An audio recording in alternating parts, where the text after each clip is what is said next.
اور جن فیکٹرز کے اوپر آپ سمجھ رہے ہیں کہ آپ کی فیڈریشن موجود ہے، یا جن ایکٹرز کے اوپر آپ سمجھ رہے ہیں کہ آپ کی فیڈریشن موجود ہے، وہ ایکٹرز جس طرح آپ پیسہ دیکھتے ہیں اور اپنا فائدہ دیکھتے ہیں، وہ اپنا فائدہ اور اپنا ایکٹرز اپنا فائدہ دیکھیں گے اور اپنا فائدہ سوچیں گے.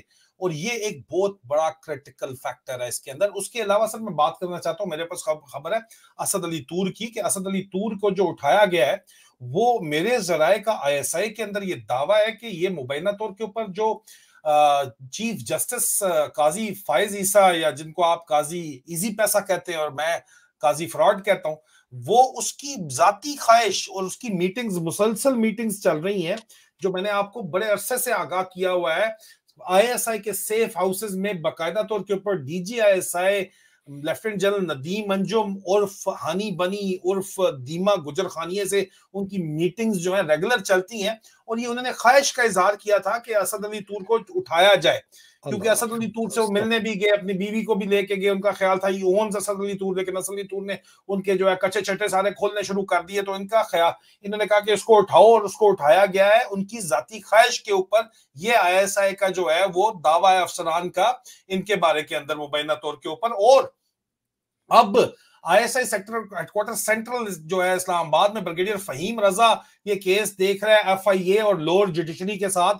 اور اسد علی طور کو یہ کہا جا رہا ہے کہ تم قاضی فائز عیسیٰ جو ہے اس سے معافی مانگو، اور اس کے بارے میں جو بھی الزامات ہیں وہ بولو غلط فہمی کی بنیاد پہ میں نے لگائے، اور یہ جھوٹ ہے، ایسی کوئی بات نہیں ہے. اور یہ قاضی فائز عیسیٰ کی ڈیمانڈ ہے، اور اسد علی طور اس کے اوپر راضی نہیں ہو رہا. تو ایکسپیکٹڈ یہ ہے کہ اسد علی طور کو لمبے عرصے جیل کے اندر رکھا جائے گا. اس بات کی تصدیق یا تردید تو اسد علی طور خود ہی باہر آ کے انشاءاللہ کریں گے. الٹیمیٹلی ان کو باہر تو نکالنا پڑے گا. اسلام آباد کے اندر انٹرنیشنل میڈیا نے بھی اس کے اوپر آواز اٹھائی ہے. لیکن بہرحال یہ آپ دیکھیں کہ یہ پروف یہ کرتا ہے یا کہ کس طرح قاضی فائز عیسیٰ جو تعاون کر رہا ہے، کوئٹ پرو کو جو سٹیٹس اس کا چل رہا ہے، کچھ لوگوں کا جو سسٹم چل رہا ہے اس کا آئی ایس آئی کے ساتھ، اس میں ہی از دا ڈیولز ایڈوکیٹ ناؤ سر. اور یہ کہانی اس جوڈیشری میں آپ کے خیال میں کوئی کسی صورت کہیں پہ بھی کچھ آپ کے خیال میں جا سکتی ہے کہانی؟ مطلب یہ کس طرح ہو سکتی ہے؟ دوسری طرف فورن انٹیلیجنس ایجنسی سے مریم نواز شریف ملاقات کر رہی ہیں، اور ایرانین انٹیلیجنس کا بھی انفلوئنس ہے جس کے اوپر ہم نے بات کی تھی. اور اس کی وجہ سے میں نے آپ کو لائیو سٹریم میں بتایا تھا کہ آئی ایس آئی کا جو کاؤنٹر انٹیلیجنس کا کمانڈر ہے پنجاب پورے کا، فیصل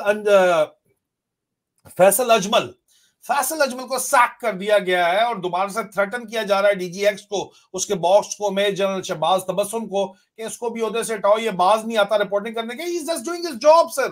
تو اس کے درمیان کے اندر جو ہے یہ بات کی جا رہی ہے، جو میں نے کلیریفیکیشن بھی دی ہے وہ بھی دکھائیے گا ضرور، کہ مریم شریف. لیکن سوال یہ ہے کہ مریم شریف جو ہے، اور میرے خیال میں سر یہ آج کا ٹاپک، مین ٹاپک بھی یہی ہے ہمارا، کہ مریم شریف جو ہے وہ، مریم نواز شریف جو ہے وہ جو بیرون ملک فورن جاسوسی جو ادارے ہیں ان کے اہلکاروں سے ملاقات کیوں کر رہی ہے، اور اس کی قومی سلامتی کے اوپر کیا اثرات ہوں گے؟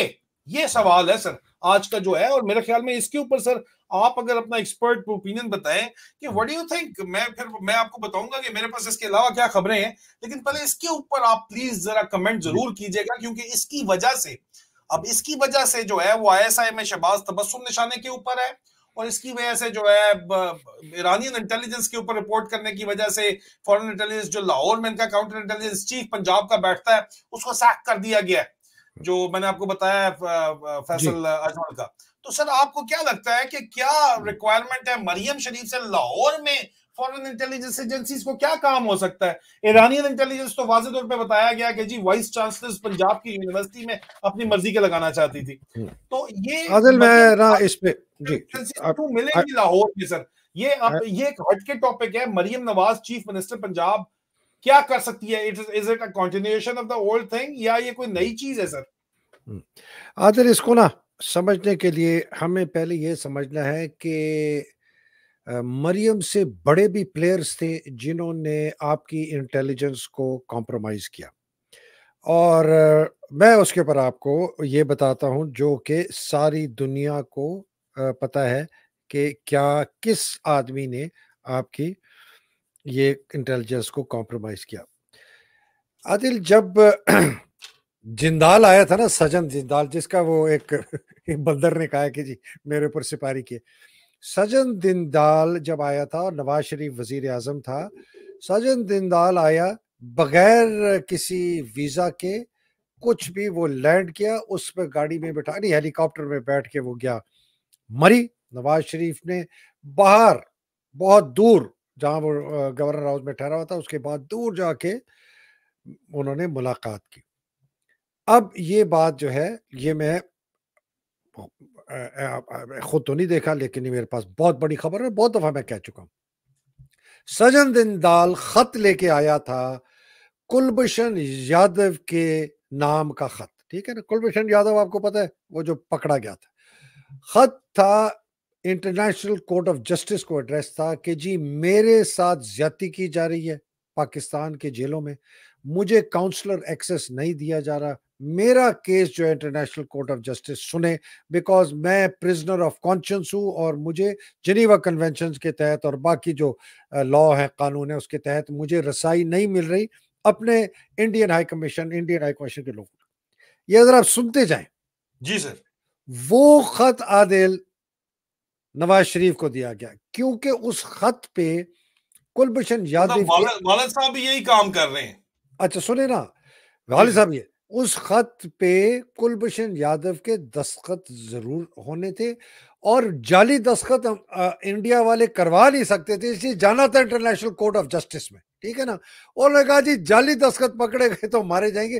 So Yadav had to actually sign that letter, because یہ انٹرنیشنل کورٹ آف جسٹس کا رول ہے کہ بندہ خود درخواست دے گا ذاتی حیثیت سر وہاں سے خط کس کے پاس جاتا ہے عادل؟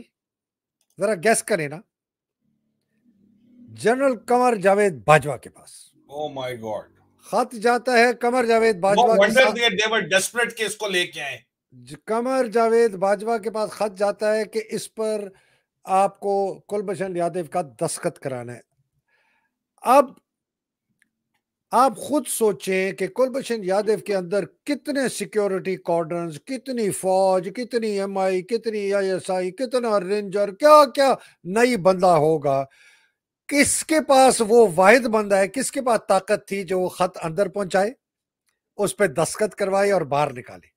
صرف ایک آدمی کے پاس اس وقت پاکستان میں، قمر جاوید باجوہ نے۔ قمر جاوید باجوہ آپ کا آرمی چیف تھا، اس نے خط اندر بھجوا کے سائن کروا کے واپس منگوا کے اس کے حوالے کروا کے پھر وہ گیا۔ یہ گھنٹوں میں باتیں ہوئی ہیں، ہاں شاید ایک دن میں ہوئی۔ اب عادل آپ بات کرتے ہیں اس کی بیٹی کی، میں بات کرتا ہوں اس کے باپ کی بھی نہیں، میں بات کرتا ہوں پاکستان کے آرمی چیف کی، جس نے اتنی میسو سیکیورٹی بریچ، اتنا میسو انٹیلیجنس کی بریچ آرمی چیف ہوتے ہوئے کی کہ ایک آپ کے پاس قیدی، اس کو آپ نے خط سائن کا، اور پھر کیس چلا انٹرنیشنل کورٹ آف جسٹس میں، اس کا پتہ ہے کبھی آپ نے کلبھوشن کے کوئی کسی نے ذکر بھی کیا، کوئی عاصم نے اس کا ذکر کیا، کوئی نواز شریف نے ذکر کیا، کوئی شہباز نے ذکر کیا، کوئی زرداری نے کیا، کوئی مریم نے کیا، کوئی کسی نے کیا کہ وہ کدھر ہے، کہاں ہے، کیا ہو رہا ہے اس کے ساتھ؟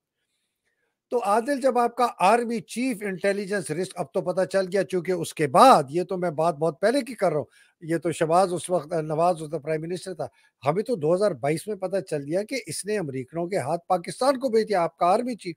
ہمیں آج 100% پتا ہے کہ عاصم منیر نے بھی پاکستان کو موجودہ امریکن ایڈمنسٹریشن کے ہاتھ بھیج دیا، ورنہ کوئی ایک ہم بھول جاتے ہیں کہ اس ملک میں کے اندر ڈاکو لٹیرے جتنے ہیں ان کو لایا کون؟ ان کو باجوہ لایا اور اب عاصم لایا، یہ دو۔ اب آ جائے مریم پہ، عادل جب یہ ہوئی تھی نا اپنا وہ ڈان لیگز وغیرہ، تو میں نے بڑے دڑائے گھوڑے، اس زمانے میں میرے بہت اندر کے ہوتے تھے لوگ پی ایم ایل این میں، انہوں نے کہا سر آپ کون سی آفیشل سیکرٹ ایکٹ کی بات کر رہے ہیں؟ مریم کے پاس تمام انٹیلیجنس کی بریفنگ نوٹس جاتے ہیں جو کہ پرائم منسٹر کے پاس جاتے ہیں، جس کا اس کو کوئی کسی قسم کی اجازت نہیں ہے، انتہائی حساس بریفنگ نوٹس، چونکہ وہ پڑھتی ہے پھر وہ نواز شریف کو کہتی ہے، اس کا یہ مطلب پتہ نہیں اس کی اتنی عقل ہے کہ نہیں۔ یہ مجھے پی ایم ایل این کے